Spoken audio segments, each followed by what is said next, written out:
അങ്ങനെ ഇന്നലെ നടന്നിട്ടുണ്ടായിരുന്ന Kerala Blasters versus North East United F മത്സരം 1-1 സമനിലയ്ക്ക് പിരിഞ്ഞിരിക്കുകയാണ്. നിർഭാഗ്യമേ, നിന്നെ എന്ത് പേരിട്ട് വിളിക്കും കേരള ബ്ലാസ്റ്റേഴ്സ് എന്നല്ലാതെ. വീഡിയോയിലേക്ക് വിശദമായി കടക്കുന്നതിന് മുമ്പ് നമ്മൾ ഈ ഒരു വീഡിയോയിലൂടെ പരിചയപ്പെടുത്തുന്നത് ബോട്ടിൻ്റെ ഒരു മികച്ച എയർപോർട്ടാണ്. ഈ ഒരു എയർപോർട്ട് വേണ്ടവർക്ക് നമ്മൾ നൽകിയിട്ടുള്ള ലിങ്ക് വെച്ച് അതൊന്ന് ചെക്കൗട്ട് ചെയ്യാവുന്നതാണ്.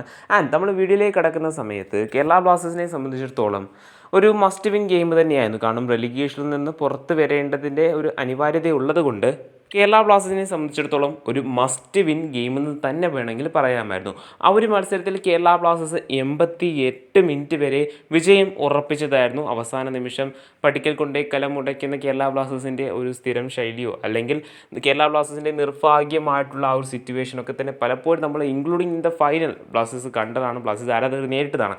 അതിനാൽ തന്നെ ഇത് കേരള ബ്ലാസ്റ്റേഴ്സ് അത്രയ്ക്ക് പുതുമയുള്ള ഒരു കാര്യമല്ല. എങ്കിൽ പോലും ബ്ലാസ്റ്റേഴ്സ് ഒരു മികച്ച പ്രകടനം തന്നെ ഈ കഴിഞ്ഞ് പോയിട്ടുണ്ടായിരുന്ന 2 മത്സരത്തിലും കാഴ്ചവെച്ചിട്ടുണ്ട് എന്നെടുത്ത് പറയേണ്ടതാണ്.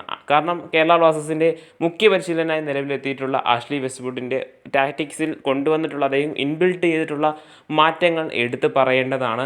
അദ്ദേഹത്തിൻ്റെ മാറ്റങ്ങളൊക്കെ തന്നെ പ്രശംസനീയമാണ്. പീറ്റർ ഹാഡ്ലി എന്ന് പറയുന്ന അസിസ്റ്റൻറ്റ് കോച്ച് ആവട്ടെ, അദ്ദേഹം ഒക്കെ തന്നെ വളരെയധികം സപ്പോർട്ടീവായിട്ട് ബ്ലാസ്റ്റേഴ്സ് ടീമിൽ നിൽക്കുന്ന ഒരു സാഹചര്യം നമ്മൾ കാണുന്നുണ്ട്. ഇനി വരുവാനായിട്ടുള്ള പോകുന്ന മത്സരങ്ങളിലുമൊക്കെ അതായത് ആഷ്ലി വെസ്റ്റ്വുഡിന് ഇനിയും അവസരങ്ങൾ ലഭിക്കണം ബ്ലാസ്റ്റേഴ്സിൻ്റെ കോച്ചായിട്ടും തന്നെയാണ് പൊതുവെയുള്ളൊരു അഭിപ്രായം. നിലവിൽ കേരള ബ്ലാസ്റ്റേഴ്സിന് തൊട്ട് താഴെയുള്ള മുഹമ്മദൻ സെഫ്സി അവർക്ക് 7 കളിയിൽ നിന്നും ഒരു പോയിന്റ് പോലും സമ്പാദിക്കാനായിട്ട് സാധിച്ചിട്ടില്ല. എങ്കിൽ പോലും ബ്ലാസ്റ്റേഴ്സിനേക്കാൾ 2 മത്സരം കുറവാണ് മുഹമ്മദൻസ് FC കളിച്ചിട്ടുള്ളത്. സോ ആ ഒരു സാഹചര്യത്തിൽ മുഹമ്മദൻസിൻ്റെ പല മത്സരങ്ങളുടെ ഫലങ്ങളും ഇനി ബ്ലാസ്റ്റേഴ്സിൻ്റെ റെലിഗേഷനൊക്കെ തന്നെ അടിസ്ഥാനപ്പെടുത്തിയിരിക്കുമെന്നൊരു കാര്യം ഉറപ്പാണ്. എങ്കിൽ പോലും ബ്ലാസ്റ്റേഴ്സിന് ഇനി ISL ബാക്കിയുള്ളത് 4 മത്സരങ്ങളാണ്.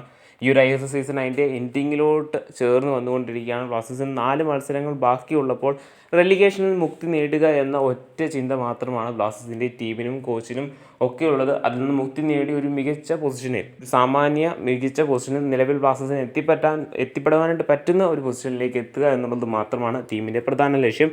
അടുത്ത സീസണിലേക്ക് എത്തുമ്പോൾ ഒരുപാട് മാറ്റങ്ങൾ, അതായത് കോച്ചിലും സ്റ്റാഫുകളിലും ഒന്നും അധികം മാറ്റങ്ങൾ കൊണ്ടുവരാതെ പ്ലേയേഴ്സിലും മറ്റ് ടെക്നിക്കൽ മേഖലകളിലും ഒക്കെ തന്നെ മെഡിക്കൽ തരത്തിലൊക്കെ തന്നെ ഒരുപാട് മാറ്റങ്ങൾ കൊണ്ടുവരാനായിട്ട് മാനേജ്മെൻറ്റ് പരിശ്രമിക്കേണ്ടതാണ്.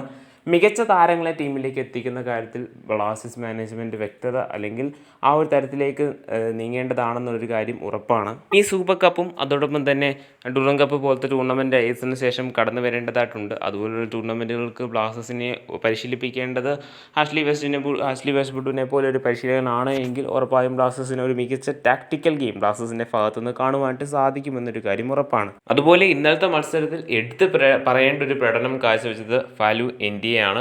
അദ്ദേഹത്തിൻ്റെ പ്രകടനത്തിൻ്റെ ഫലമായിട്ടാണ് ബ്ലാസ്റ്റേഴ്സിന് ആദ്യത്തെ ഗോൾ കിട്ടിയിട്ടുണ്ടായിരുന്നത്. പോരാത്തതിന് ബ്ലാസ്റ്റേഴ്സിൻ്റെ അദ്ദേഹത്തിൻ്റെ ഡിഫൻസിലെ പ്രകടനം, അതായത് അവസാനത്തെ ആ ഒരു മിസ്റ്റേക്ക് ഒഴിച്ചു കഴിഞ്ഞ് കഴിഞ്ഞാൽ, അതായത് ബോൾ നോക്കി നിന്നു എന്നൊരു മിസ്റ്റേക്ക് ഒഴിച്ചു നിർത്തി, അതായത് ആ ഗോളിലേക്ക് കൺവേർട്ട് ആയിട്ടുണ്ടായിരുന്ന നോർത്ത് ഈസ്റ്റ് അനുകൂലമായിട്ടുള്ള ആ സിറ്റുവേഷൻ ഒഴിച്ചു കഴിഞ്ഞ് കഴിഞ്ഞാൽ ബാക്കിയുള്ള എല്ലാ മേഖലയിലും ഫാലു NDA എന്ന് പറയുന്ന താരം മികച്ച പഠനം കാഴ്ചവെച്ചിട്ടുണ്ട്.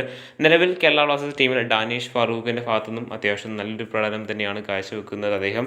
സോ ബ്ലാസ്റ്റേഴ്സ് ഒരു മികച്ച രീതിയിലേക്ക് തന്നെയാണ് വരുന്നത്. അതുമാത്രമല്ല, ബ്ലാസ്റ്റേഴ്സിന് സുഖമായി മത്സരം സീൽ ചെയ്യാൻ പറ്റുന്നൊരു അവസരം ഉണ്ടായിരുന്നതാണ്. കെവിൻ യോക്കിൻ്റെ ആ ഒരു ഷോട്ട് പോസ്റ്റ് തട്ടി പോകുന്ന സിറ്റുവേഷനൊക്കെ ആരാധകർ കണ്ടതാണ്. ഇനി ഇതുപോലുള്ള മികച്ച പഠനം ബ്ലാസ്റ്റേഴ്സിൻ്റെ ഭാഗത്ത് നിന്ന് ഉണ്ടാവുകയാണെങ്കിൽ ഉറപ്പായിട്ടും റെലിഗേഷനിൽ നിന്ന് മുക്തി നേടുവാനായിട്ട് സാധിക്കുമെന്നൊരു കാര്യം ഉറപ്പാണ്.